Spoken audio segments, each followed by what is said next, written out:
بسم الله الرحمن الرحيم.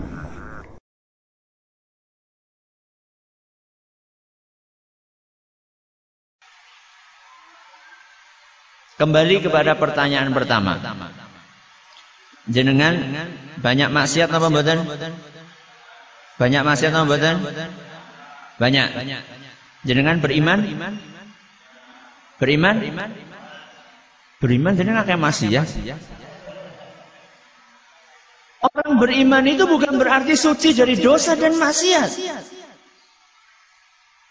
Terus apa yang membedakan antara orang yang beriman dengan yang tidak beriman? Kalau semuanya berpeluang untuk melakukan dosa dan maksiat, yang membedakan antara orang yang beriman dengan yang tidak beriman adalah respon setelah berbuat maksiat.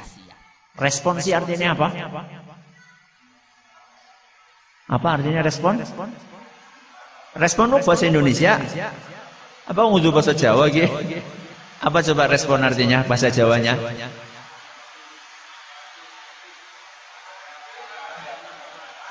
Dalam?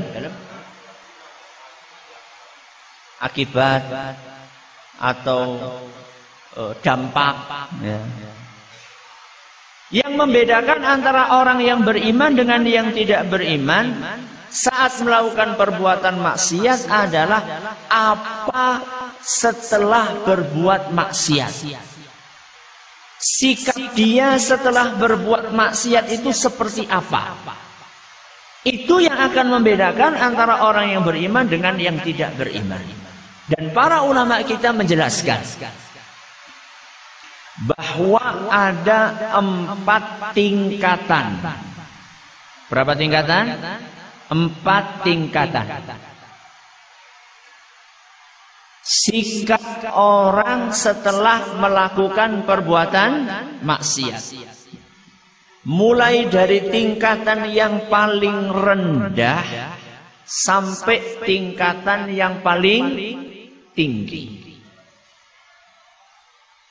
Setelah kita sebutkan 4 tingkatan tersebut, monggo kula kalih jenengan menilai diri kita sendiri sebelum menilai orang lain. Kira-kira kita tingkatan yang keberapa? Berapa tingkatan? 4 tingkatan. Kita mulai dari yang paling rendah apa yang paling tinggi? Nomor 4 apa nomor 1? Paling rendah kan nomor 4 ya. Paling tinggi nomor 1 kan urutannya kayak gini. Ya. Kita mulai dari bawah apa dari atas? Bawah. Tingkatan nomor 4 yang paling rendah. Siapa?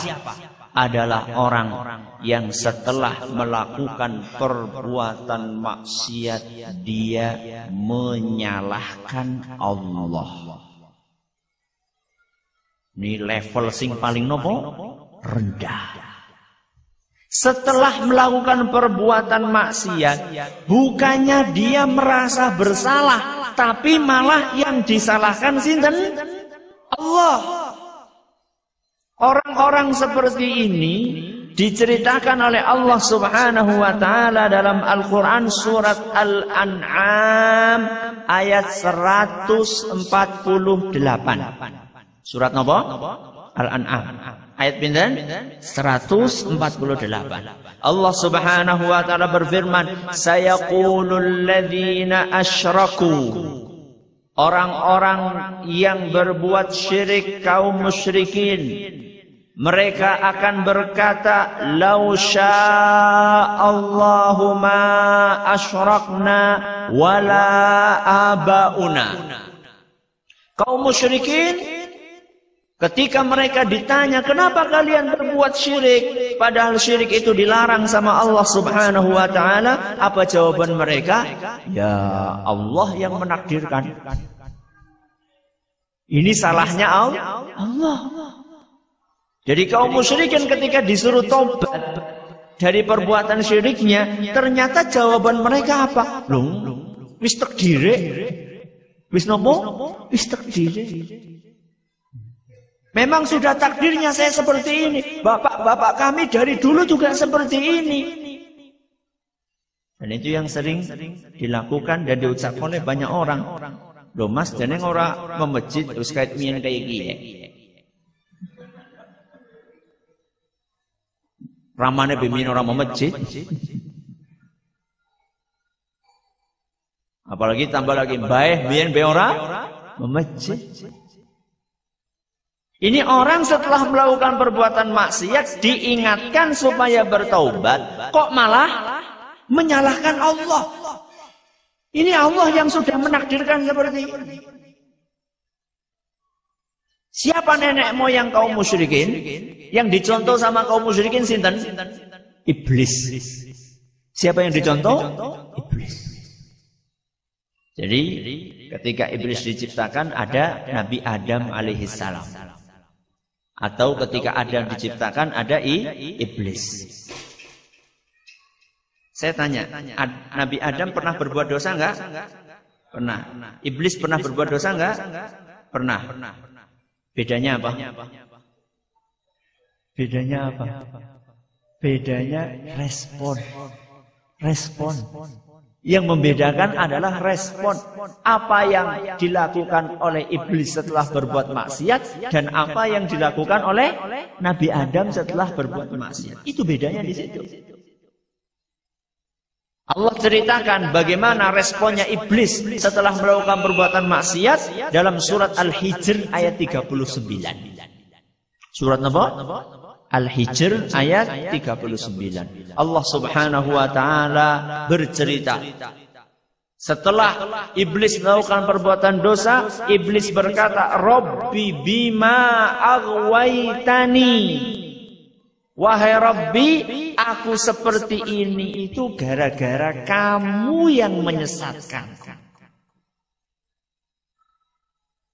Gara-gara siapa? Kamu. Kamu itu siapa di situ? Allah. Bayangkan. Iblis. Allah saja disalah-salahkan.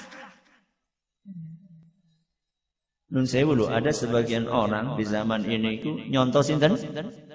Nyontoh iblis. Allah kepriwe sih? Jadi rezekiku semene. Loh, subhanallah. Yang disalahkan? Allah. Allah kepriwe sih? Jadi anakku wadon terus. Atau sebaliknya, Allah kepriwe sih? Jadi anakku lanang. Ini orang-orang yang mengikuti perilakunya siapa? Iblis.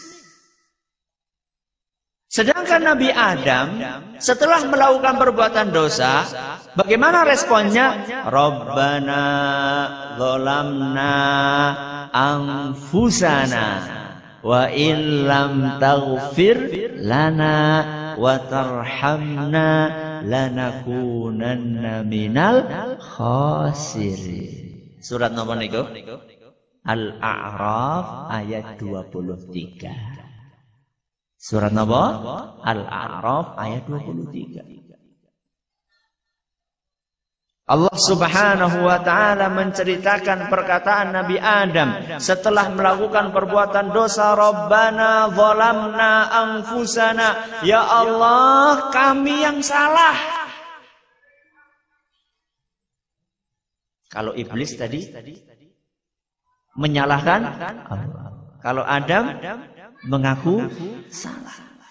Rabbana dzalamna anfusana, ya Allah, kami salah. Setelah itu kemudian Nabi Adam mengatakan, wa illam taghfir lana, kalau engkau tidak ampuni kami ya Allah, wa tarhamna, kalau engkau tidak sayangi kami ya Allah, lanakunanna minal khasirin, kami akan menjadi orang-orang yang rugi.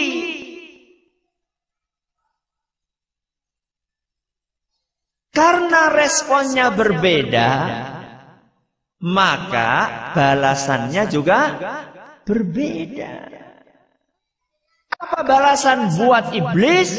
diusir oleh Allah Subhanahu wa taala, kemudian akan menjadi penghuninya neraka selama-lamanya. Sedangkan Nabi Adam diterima taubatnya oleh Allah Subhanahu wa taala. Maka mulai hari ini waspada. Setelah melakukan perbuatan maksiat, jangan menyalahkan Allah. Karena orang-orang yang seperti itu adalah manusia-manusia yang levelnya terendah, tingkatannya paling rendah.